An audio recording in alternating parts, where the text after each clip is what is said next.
I was standing in the rain completely soaked, trembling, hungry, and with nowhere left to go. My wife had just told me to never come back. My kids wouldn't look me in the eye. I had lost everything.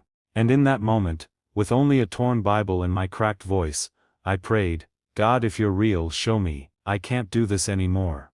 And what happened next, I still struggle to explain it without tears. Before we begin this powerful journey, I want to thank you, yes, you watching, for being here. Your time means something. If you've subscribed, shared, or just listened quietly in the background, thank you. This channel is built for hearts like yours, people seeking answers, healing, and hope. Let's dive in.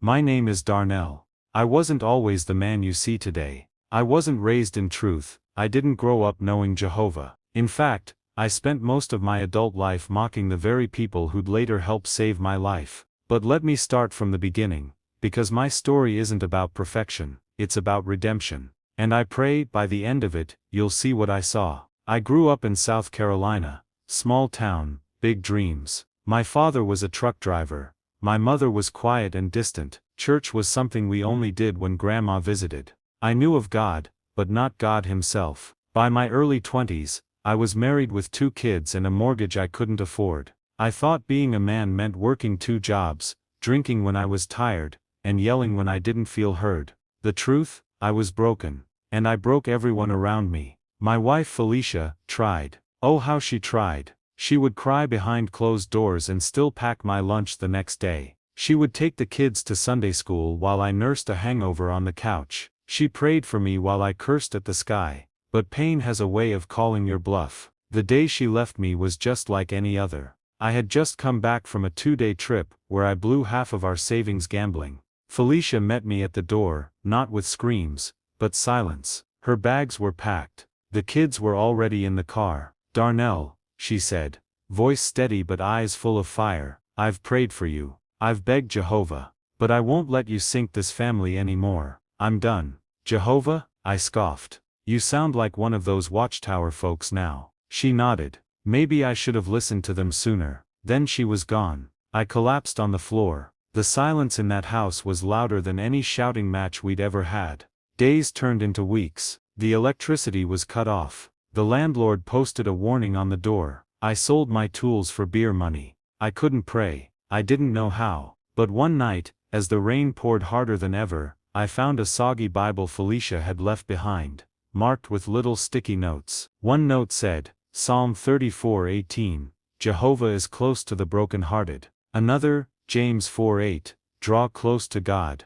and He will draw close to you. That night I broke. I fell on my knees in that dark room, wet, hungry, cold, and I cried out, not to a church, not to a denomination, but to Jehovah. Please, if you are who Felicia says you are, don't let me die like this. Just show me something. Then the knock that changed everything. The next morning, I woke up to a knock on the door. I thought it was the landlord. Instead, it was a quiet older man in a brown suit, holding a small tract. Good morning, sir. My name is Brother Allen. I'm one of Jehovah's Witnesses. We're sharing a message of hope from the scriptures. I nearly slammed the door. But then, I remembered my prayer, show me something. So I let him speak. The scripture that spoke to me. He opened his Bible to Revelation 21:4, and he will wipe out every tear from their eyes, and death will be no more. Tears ran down my cheeks before I could stop them. Brother Allen didn't judge me. He didn't ask why I looked like I hadn't bathed in days. He just smiled gently and said, Jehovah sees you, even now. He invited me to a Bible study. I wanted to say no, but something, or someone, whispered, you asked for help. The journey begins that night. I showed up to his house, awkward, unsure, but curious. He didn't push. He didn't preach fire and brimstone.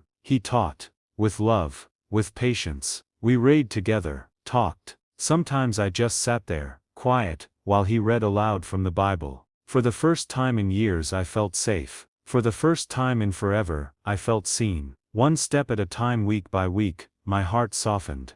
The bitterness melted. The anger dissolved, and little by little, I learned who Jehovah truly was, not just a name Felicia mentioned, not a religion, but a father, a redeemer, a God of second chances. I wasn't fixed overnight. I still had debts, still had demons, But I had hope, and that was the start of everything. The hardest part of starting over is not rebuilding your life, it's facing the lives you helped break. After a few months of studying with Brother Allen, and attending meetings at the Kingdom Hall, my heart was changing, but the past still followed me like a shadow. Jehovah was showing me mercy, but would they? Would Felicia? Would my kids? By now, I was attending weekly Bible studies. I had shaved, started working small jobs again, and even saved up enough to pay off a small debt. But deep inside, there was an ache I couldn't ignore. No matter how much I was learning about Jehovah, no matter how warm the congregation made me feel, I still hadn't made peace with my family, and that haunted me. One day, Brother Allen asked me gently during study, "Darnell, do you ever talk to your wife?" I shook my head. "Do you think she knows what Jehovah is doing in your life now?" I didn't answer. Instead, that night I wrote a letter. My hands trembled as I wrote it, word by word. I poured my heart into that page. "Felicia, I don't deserve your forgiveness. I know I hurt you and the kids in ways I can't take back. But I met someone, not another person, Jehovah. He didn't just clean up my outside. He's changing my heart. I don't expect you to trust me, but I want you to know, I'm not who I was, and even if you never open the door again, I'll keep praying that Jehovah blesses you." I folded it up. I never sent it. I was still too afraid. Weeks passed. Every time I passed the park near their new apartment, I wondered if the kids were playing there. I rehearsed what I'd say if I bumped into Felicia at the grocery store. Then one afternoon, Brother Allen said something that shook me. "You keep asking Jehovah to move mountains, but you're afraid to knock on one door." I knew what I had to do. That Sunday, after meeting, dressed in the same borrowed jacket I'd worn to Kingdom Hall, I walked across town to her apartment complex. I held the letter in one hand, my Bible in the other. I stood in front of her door for what felt like an hour. I could hear cartoons playing inside. One of the kids was laughing. My son, my little boy who used to sit on my shoulders while I told him stories. I knocked. Felicia opened the door halfway, her face a mix of shock, fear, and strength. "Darnell, I'm not here to fight," I said quickly. I needed to say something." She didn't invite me in, but she didn't close the door either. "I'm not the man I was," I continued. "I've been learning about Jehovah, the real Jehovah. And I know now, that he forgave me. But I haven't asked you to." She looked down at the letter I handed her. There were tears in her eyes, but she kept her voice steady. "I'm not ready to open this," she said. "Not yet." "I understand," I replied. She started to close the door, then paused. "The kids are at my sister's." I nodded. Before the door clicked shut, she said something I'll never forget. "If this is real, prove it by living it, not preaching it." I didn't go back to that door the next week, or the one after. Instead, I poured everything into living what I was learning. I volunteered to help clean the Kingdom Hall. I showed up early for every meeting. I asked questions, read scriptures aloud when invited. I even went out in field service, nervous but willing. I found work with a brother who owned a small moving company. Little by little, Jehovah rebuilt my life, not with riches, but with respect, not with revenge, but with restoration. 3 months after that door visit, my phone rang. It was Felicia. She didn't say hello. She just said, "The kids want to see you, but only in a public place." We met at a quiet diner. My daughter Kelsey didn't say much. She kept fiddling with her napkin. My son Micah looked older, wiser, too wise for his age. Felicia sat across from me like a guardian, watching my every word. But I didn't try to impress them. I just spoke the truth. Jehovah didn't just help me get back on my feet. He taught me what it means to love, to protect, to serve. "I know I failed you all, but I'm willing to spend the rest of my life making it right." Micah whispered, "Are you gonna yell anymore?" That question shattered me. I couldn't speak for a minute. Finally I said, "Not even once if I can help it."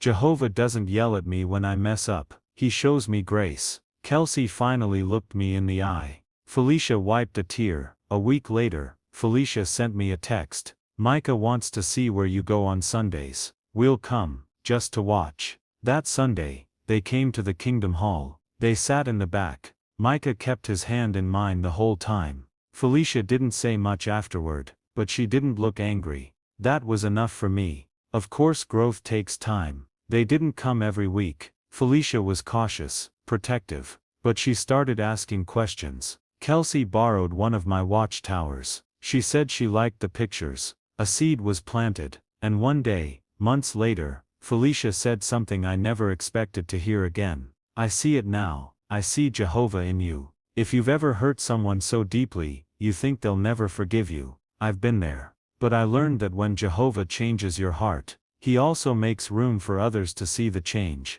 one day at a time. Never rush the healing, just keep walking in truth. I thought that once I started walking with Jehovah, life would get easier. But no one told me that obedience sometimes hurts more than failure. After Felicia and the kids attended a few meetings with me, my hope soared. I started dreaming again, of reconciliation, of second chances, of being a family, not just in name, but in faith. But just when I thought everything was finally coming together, Jehovah asked me to let go. Felicia had always been sharp-minded. Once she began studying with Sister Clarisse from the congregation, she soaked in the scriptures like a sponge. It amazed me. Watching her read from the Bible, ask questions, and even begin to pray out loud, it moved me more than I can describe. The same woman who once begged me to stop yelling was now reading Proverbs 15:1, and teaching our daughter about the power of a gentle answer. We were healing. We were smiling again. She even started attending midweek meetings. The congregation welcomed her. The kids made friends. For the first time in years, Sunday afternoons weren't silent or angry, they were filled with conversation and laughter. I started hoping. One afternoon after the meeting, Felicia and I stayed behind while the kids played outside. She looked nervous, fidgeting with her Bible cover. "I need to ask you something serious," she said. "Of course," I replied. "I've been thinking about the resurrection hope, about Jehovah's standard for forgiveness, for repentance, for clean conduct." My heart thudded. She took a deep breath. "I want to get baptized, Darnell." My eyes welled with tears. That's amazing, Felicia." She held up her hand. "I get baptized. I need to make sure I'm spiritually clean. And part of that means not living in sin." I didn't understand at first. Then she said it. "We're not married, and Jehovah can't bless what isn't honorable before Him. Obedience or comfort." I felt like the ground was pulled out from beneath me. I had done everything right. I had changed. I had studied, obeyed, apologized, even introduced her to the truth. And now, she was telling me I couldn't live with her anymore. "Felicia, I love you. You know that, right?" She nodded. "I love you too. But I love Jehovah more. And if we're going to rebuild this, it has to be on His terms, not ours." The irony broke me. She was obeying the very truths I had shown her, and that obedience meant asking me to leave. The night I packed my bag again, I cried that night. Not angry tears, but grieving ones. I finally understood what Abraham must have felt when Jehovah asked him to place Isaac on the altar. It didn't make sense, but obedience doesn't always make sense, it just requires faith. So I packed my bag again, but this time, I wasn't leaving out of shame, I was leaving out of reverence. "Jehovah, please hold me together." I moved into a small room above Brother Allen's garage. He didn't ask questions, just handed me a key, and said, "Obedience always costs something." Those days were hard. I missed the kids. I missed hearing Felicia pray beside me. I missed feeling like I had a family again. But I spent more time in prayer than ever before. I prayed not for comfort, but for strength. Not for shortcuts, but for trust. And Jehovah didn't abandon me. Tested faith becomes strength. During that time, I gave my first student talk at the Kingdom Hall. My hands trembled as I stood before the congregation, speaking about Jonah, and how running from Jehovah only leads to more storms. Felicia sat in the audience. She smiled the whole time. Afterward, Micah ran up and hugged me like he used to when he was 5. It was one of the best nights of my life. One step at a time. A few weeks later, Felicia and I met again. This time, her face was calm, her spirit peaceful. "I'm ready," she said. I knew what she meant. The congregation announced her baptism date for the next circuit assembly. I cried in the parking lot that night. Happy tears, grateful tears. Jehovah wasn't just changing lives. He was building something eternal. I couldn't let her walk into the next chapter alone. So the following week, I asked her out for coffee. We talked about old times, laughed at old fights, remembered old pain, and rejoiced in how far we'd come. Then I pulled out a small box with a modest ring inside. I looked her in the eyes and said, "Let's do it right this time. In truth, in honor, in Jehovah's name. Will you marry me again?" Her hand flew to her mouth. She nodded. We both cried. Micah shouted, "Yes." Kelsey whispered, "Finally." The wedding that wasn't fancy, but was holy. Our second wedding wasn't lavish. Just a simple ceremony at the Kingdom Hall, surrounded by brothers and sisters who had become family. This time, there were no lies, no secrets, no fear, only truth, only hope, only joy. Sister Clarice read Ecclesiastes 4:12, "A threefold cord cannot quickly be torn apart." That day, we tied ourselves together, with Jehovah as the third cord. Some people think obeying God limits your life,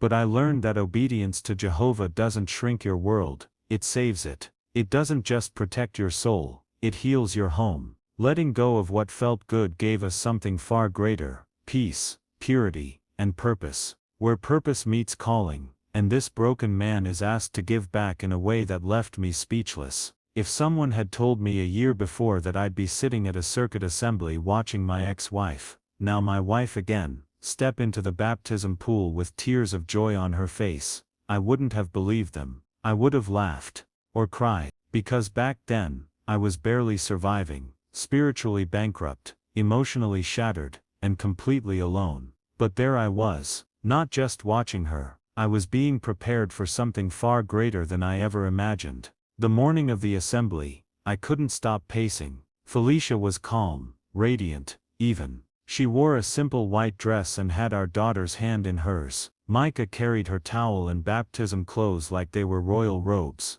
As for me, my heart was pounding, not from anxiety, but from awe. We arrived early, and the building buzzed with joy. Hundreds of people, all gathered to witness a room full of souls publicly dedicate their lives to Jehovah. It was beautiful. But the moment Felicia's name was called, time stood still. I watched as she stepped into the water, calm and focused. A sister from the congregation whispered, "She's glowing." And she was. When she came back up from the water, the look on her face, I'll never forget it. She wasn't just wet, she was reborn. She smiled at me, full of peace and light. I cried right there in my seat. Kelsey leaned over and whispered, "Daddy, are you going to get baptized next?" I paused, because deep inside, I knew what Jehovah was about to do. Later that day, while we stood outside greeting friends, Brother Allen approached me with a warm handshake and an envelope. "Come see me next week," he said, with a mysterious grin. I opened the envelope that evening. Inside was a short note, and a recommendation form for ministerial servant training. I stared at it for a long time. Me, a servant. I wasn't even baptized yet. I called Brother Allen that night, voice shaking. "Is this a mistake?" He chuckled.